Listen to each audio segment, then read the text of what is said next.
ان چار ائمہ کی تقلید کی جاتی ہیں وہ کون سے امام ہیں،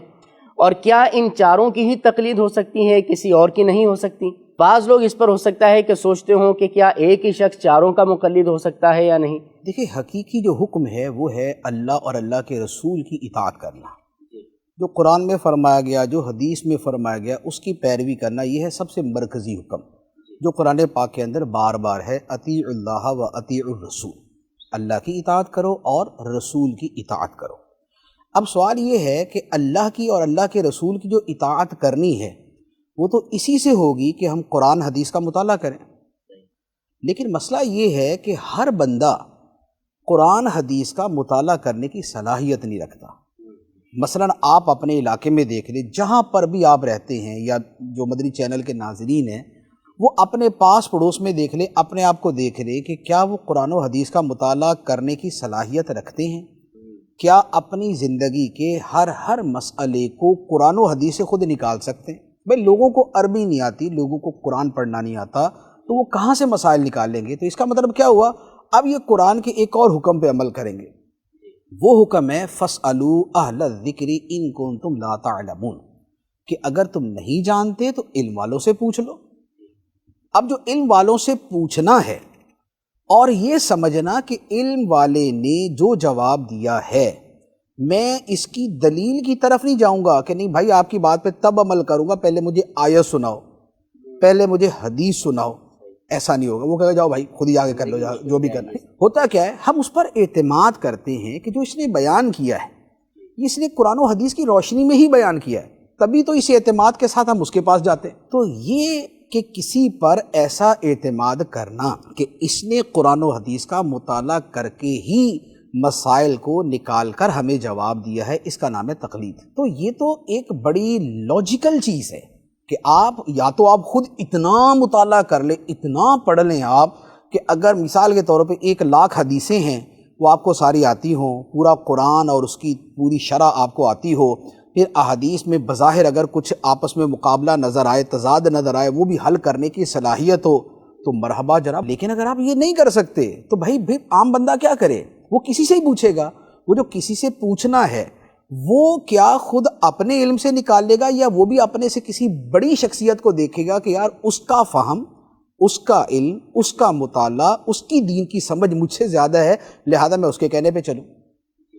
تو مجموعی طور پہ یہ ہوا کہ دین کے اندر وہ ہستیاں کہ جن کا علم قرآن، فہم قرآن، علم حدیث، فہم حدیث، اجتہادی صلاحیت، ذہانت، فراست اور تقوی، طہارت، یہ سب چیزیں نہایت نمایاں تھیں، تو ان کے کہے ہوئے کو بذات خود یہ سمجھ کے کہ یار ان کا تو کہہ دینا ہی دلیل ہے، حقیقت میں دلیل پیچھے قرآن حدیث ہی ہے، لیکن ان پر ایسا اعتماد ہے کہ بھائی انہوں نے کہہ دیا تو یہ کہنا ہی دلیل ہے، اس کا نام ہے تقلید۔ تو یہ تقلید اس وقت 4 اماموں کی جاتی ہے: نعمان بن ثابت، امام ابو حنیفہ، امام مالک بن انس، امام احمد بن حنبل، امام محمد بن ادریس شافعی رحمۃ اللہ تعالی علیہم اجمعین۔ ان سے پہلے اور بھی مجتہد ہوا کرتے تھے، حضرت سفیان ثوری ہیں، حضرت ابو ثور ہیں، ابو اللیث ہیں، سعید بن مسیب ہیں، سعید بن جبیر ہیں، اور حضرت سلمان بن یسار ہیں۔ ایک تعداد ہے جنہیں فقہائے مدینہ کہا جاتا ہے، یا اور امام اوزاعی ہیں، امام نخعی ہیں، امام علقمہ ہیں، امام اسود ہیں، یعنی یہ مجتہدین کی ایک تعداد ہے۔ لیکن بات یہ ہے کہ جب ہم نے پورے دین پہ عمل کرنا ہے تو یہ جو دیگر مجتہدین ہیں ان کی ہر مسئلے میں ہمارے پاس ان سے کوئی روایت نہیں ہے۔ یعنی ہم یہ کہیں جی ہم حضرت عبداللہ بن مسعود کی تقلید کریں گے، لیکن ہر مسئلے میں ہم تک ان کی روایت پہنچی نہیں ہے، ان 4 کی پہنچی ہوئی ہے، لہذا یہ کامل ہیں کہ ان کی فقہ ہم تک کامل طریقے سے پہنچے، لہذا ہم ان کی تقلید کرتے ہیں۔ اب ایک ہی وقت میں ایک کی اس لیے کرتے ہیں کہ بھائی اگر 4 کی یوں کریں گے نا، یا ایک سے زیادہ کی کریں گے تو پھر ان کی تقلید کم ہوگی، نفس کی زیادہ ہوگی، کیونکہ لوگوں میں جتنا دین دیانت ہے وہ تو آپ کو پتہ ہی ہے، سمجھتے کہ لوگوں کو جہاں سہولت نظر آئے کود پڑتے، یہاں اس نے حلال کہا، وہاں اس نے حلال کہا، وہاں اس نے حلال کہا، وہاں اس نے حلال کہا۔ یہ تو وہ چیز ہے جو ہم اپنے معاشرے میں دیکھتے ہیں، یار اس سے پوچھ کے دیکھ لو، تو ذرا اس سے پوچھ کے دیکھ لو۔ تو اگر یہ چھوٹ ہو نا کہ جو جس کی چاہے کر لے، اگرچہ 4 امام برحق ہیں، لیکن یہ چھوٹ ہو کہ جس کی چاہے تقلید کر لیں تو پھر لوگ جو ہے نا آج